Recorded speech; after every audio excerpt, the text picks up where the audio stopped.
शुक्रिया कि आपने हमारी कहानी का इंतखाब किया। अगर ये कहानी पसंद आए तो हमारे चैनल पर मौजूद शहजादों, शहजादियों, परियों और सनसनीखेज जासूसी कहानियों को भी देखिए। इन कहानियों में दोस्ती, खानदान, हमदर्दी और अखलाकियात के खूबसूरत असबाक हैं। चलिए अब आज की दिलचस्प कहानी शुरू करते हैं, जिसका नाम है मुन्नी के जूते और इसे मुख्तार अहमद ने लिखा है। हमें उम्मीद है कि अगली कहानी में भी आप हमारे साथ होंगे। इस कहानी के हुकूक बहक मुसन्निफ महफूज हैं। मुन्नी के जूते। अबरार घी बनाने की एक कंपनी में मुलाजमत करता था। उसकी रहाइशगाह उस कंपनी से 4-5 किलोमीटर दूर थी, इसलिए वो साइकिल पर कंपनी आता जाता था। वो एक मेहनती और ईमानदार शख्स था और दिल लगाकर अपना काम करता था। उसके 2 बच्चे थे, असलान और बतूल। बतूल को सब प्यार से मुन्नी कहते थे। असलान का प्यार का कोई नाम नहीं था, इसलिए वो असलान ही कहलाता था। दोनों की उम्रें पूरे 10 साल थी, क्योंकि वो जुड़वां पैदा हुए थे।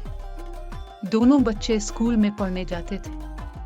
अबरार की बीवी अनीसा दिन भर घर के कामों में मसरूफ रहती।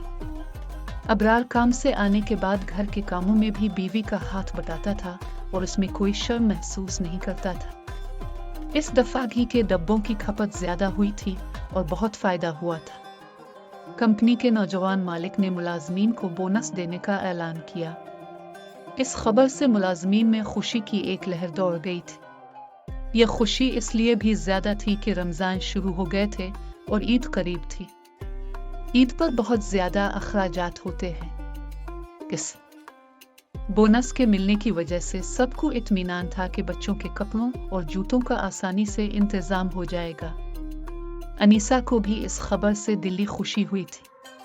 वो एक सुघड़ औरत थी और अखराजात में से थोड़े बहुत पैसे बचाकर जमा कर लेती थी। उसने ईद के लिए भी पैसे जमा कर लिए थे, मगर फिर खानदान में एक शादी आ गई और सारा हिसाब किताब खराब हो गया। सारे पैसे शादी में लग गए थे और अब उसको ये फिक्र लग गई कि ईद पर बच्चों के कपड़ों का क्या होगा। असलान और मुन्नी के जूते उन्होंने पिछली से पिछली ईद पर खरीदे थे और अब वो पुराने हो गए थे। जूतों के पुराने होने की एक ये वजह भी थी कि दोनों बच्चे वो जूते पहनकर रोज स्कूल जाते थे। अनीसा चाहती थी कि कपड़ों के साथ साथ बच्चों के जूते भी ले ले। ये तो सब ही जानते हैं कि रमजानों में इफ्तारी की तैयारी में काफी खर्चा हो जाता है। पकौड़े, समोसे, फलों की चाट, छोले, दही बड़े और मुख्तलिफ अक़साम के शरबत तो हर इफ्तारी में दस्तरखान की जीनत होते हैं। 20 रोजे गुजरे तो अबरार की तनख्वाह के सारे पैसे खत्म हो गए। रमजान के 10 रोजे अभी बाकी थे। अबरार ने बोनस की रकम से कुछ पैसे निकालकर अनीसा को दे दिया ताकि वो बकिया रमजान का खर्चा चलाए। ईद से 2 रोज कबल दोनों मियाँ बीवी ने बाजार जाने की सलाह की। उनका इरादा था कि दोनों बच्चों के रेडीमेड कपड़े खरीद लेंगे। असलान और मुन्नी बहुत खुश थे। शाम को अबरार काम पर से घर आया तो सब पहले ही से तैयार होकर बैठे थे। 5 बज गए थे। बाजार उनके घर के करीब ही था। वो पैदल ही वहां पहुंच गए। ईद की वजह से बाजार में बड़ी गहमा गहमी थी और औरतों और बच्चों का बहुत रश था।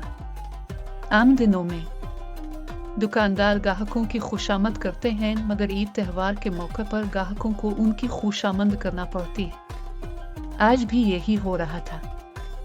किसी ग्राहक को यह मौका नहीं मिल रहा था कि वो चीजों की खरीदारी के लिए बेउताव कर सके। दुकानदार मुंह मांगे दाम वसूल कर रहे थे और ग्राहकों को बिल्कुल भी मुंह नहीं लगा रहे थे। ये सूरत हाल देखकर अनीसा को बहुत मायूसी हुई।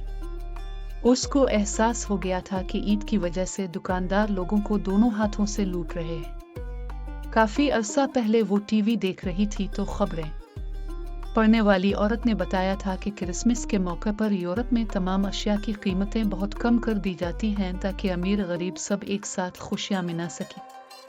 इसके बरक्स यहाँ ईद का सुनते ही हर चीज की कीमत आसमान तक जा पहुंचती है। कुछ कहो तो दुकानदार कहते हैं कमाने की यही तो दिन होते हैं। बहुत थक के खाने और झक करने के बाद उसने मुन्नी का चमकदार फराक सूट और असलान की जीन्स की पैंट और एक शर्ट खरीद ली। मुन्नी की फ्रॉक पर सुनहरी रंग की तारों और सलमा सितारों का काम था, इसलिए उसके कपड़े असलान के कपड़ों से ज्यादा महंगे थे। कपड़ों की खरीदारी से फारिग हुए तो अनीसा को अंदाजा हुआ कि अब उसके पास 1200 रुपए बचे हैं। इन 1200 रुपयों में से अगर 200 रुपए असलान के बनियान और मुन्नी की चूड़ियों और मेहंदी के अलग कर दिए जाएं तो बचते हैं 1000 रुपए। वो परेशान हो गई कि 1000 रुपयों में बाटा के 2 जोड़ी जूते कैसे आएंगे। उसने ये बात अबरार को बताई। अबरार ने कहा, आओ सामने वाले पार्क में बैठकर इसका कोई हल सोचते हैं। वो सब पार्क में आकर बैठ गए। बच्चों को जब ये पता चला कि जूतों के लिए पैसे कम पड़ रहे हैं तो मुन्नी बोली, अम्मी आप असलान को जूते ले दें। मेरे जूते तो अभी तक अच्छी हालत में हैं। मैं असलान की तरह क्रिकेट थोड़ी खेलती हूँ और ना ही स्कूल आते जाते पत्थरों को ठोकरें मारती हूँ। असलान ने कहा, अच्छा मुन्नी, तुम अम्मी से मेरी शिकायत कर रही हो। अनीसा मुन्नी की बात नजरअंदाज करते हुए असलान से मुखातिब होकर बोली, तुम इस बारे में क्या कहते हो असलान? मैं चाहता हूँ कि आप मुन्नी की बुक्कल वाली पिंपी ले लें। इतने अच्छे कपड़ों पर वो पुराने जूते पहनेगी तो मजा नहीं आएगा। उसकी सहेलियां देखेंगी तो क्या कहेंगी? असलान ने कहा। अबरार उनकी बातें गौर से सुन रहा था। जब वो खामोश हुए तो उसने कहा, मुझे खुशी है कि हमारे दोनों बच्चे माशाअल्लाह बहुत समझदार और एक दूसरे से मोहब्बत करने वाले हैं। मेरी अपनी राय ये है कि हम कुरा अंदाजी कर लेते हैं। मैं 2 पर्चियों पर तुम दोनों के नाम लिखता हूँ। एक पर्ची अनीसा उठाएगी। पर्ची में जिसका भी नाम निकलेगा जूते उसी के आएंगे। यह तजवीज असलान और मुन्नी को तो बहुत पसंद है, मगर अनीसा खामोश बैठी रही।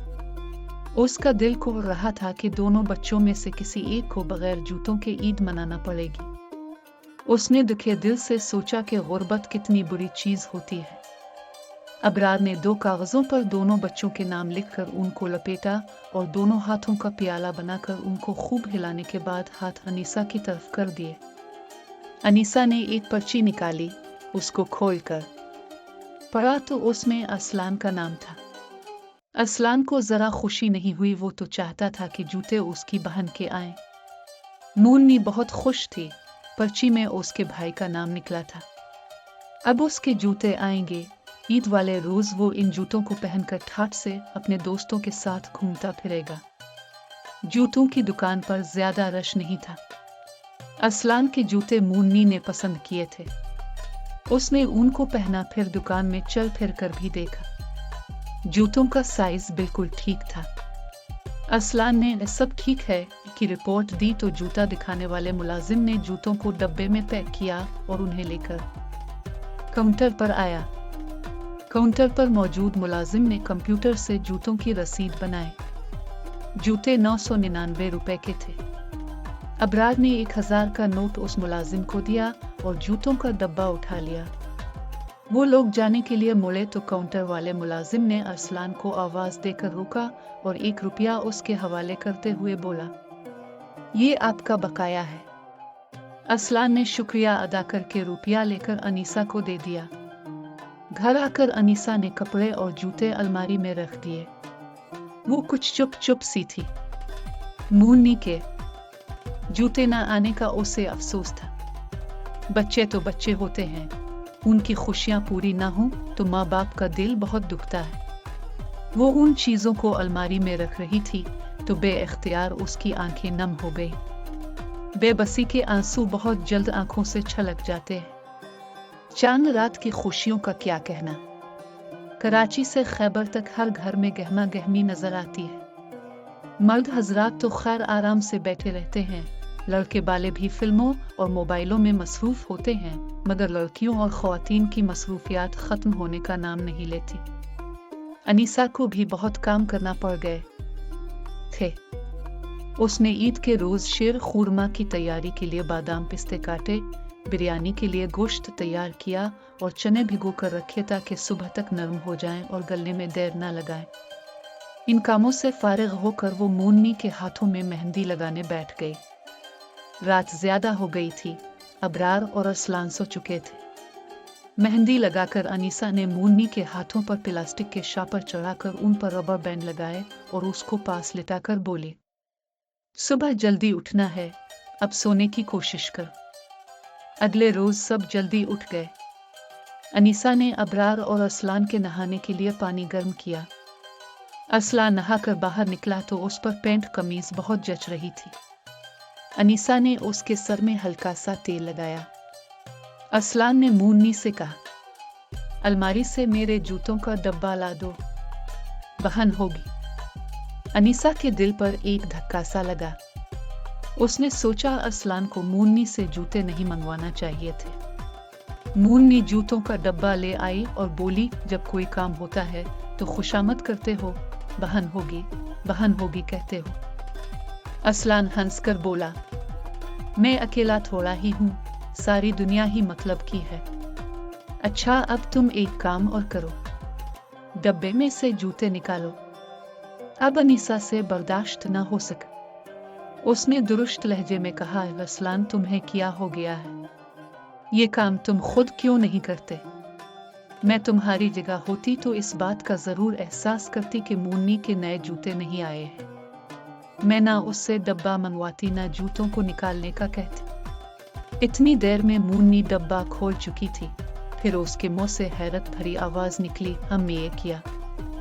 अनीसा ने जल्दी से पलट कर देखा और खुद भी हैरान रह गई। मूननी के हाथ में काले रंग की चमकती हुई पंप ई थी, वही पंप ई जो मूननी को बहुत पसंद थी, मगर पैसे न होने की वजह से अनीसा खरीद ना सकी थी। अरसलान मुस्कुरा रहा था। अनीसा ने उलझे हुए अंदाज में पूछा, तुम्हारे जूते कहाँ हैं अम्मी? मैंने रसीद दिखाकर अपने जूते दुकानदार को वापस कर दिए थे और उनके बदले मूननी के लिए पंप ई ले ली थी। मुझे बिल्कुल भी अच्छा नहीं लग रहा था कि मैं नए जूते पहनूं और मेरी बहन पुराने जूते पहनकर ईद मनाए। मेरी गोलक में कुछ पैसे जमा थे, मैंने वो पैसे देकर मोची अंकल से अपने पुराने जूते बिल्कुल नए जैसे करवा लिए हैं। मूननी अभी तक हैरत ज़दा बैठी थी। अनीसा की आंखों में आंसू थे। वो अरसलान को प्यार करके बोली, ये अच्छा हुआ आ बुरा मैं नहीं जानती, मगर ये जरूर जानती हूँ कि तुमने एक भाई होने का हक अदा कर दिया है। हमारी मूननी बहुत खुशकिस्मत है कि उसे इतना अच्छा भाई मिला है। अबरार और अरसलान ईद की नमाज पढ़कर आए तो मूननी नए कपड़े पहनकर तैयार हो चुकी थी। उसके कपड़े तो खूबसूरत लग ही रहे थे, मगर बुक्कल वाली पिंपियों का तो जवाब ही नहीं था। वो इस पर खूब जच रही थी। अनीसा ने जब अरसलान की ये बात अबरार को बताई तो वो भी बहुत खुश हुआ। हंसते हुए बोला, अनीसा, आखिर हमारा अरसलान ऐसा क्यों ना हो, मेरी सारी आदतें उसमें मौजूद हैं। मैं भी बचपन में ऐसा ही था। उसकी बात सुनकर अनीसा बहुत दिनों बाद दिल की गहराइयों से हंसी थी। फिर उसने बुलंद आवाज में कहा, सब लोग जल्दी से आ जाओ, मैंने आज बड़े मजे की चीजें पकाई हैं।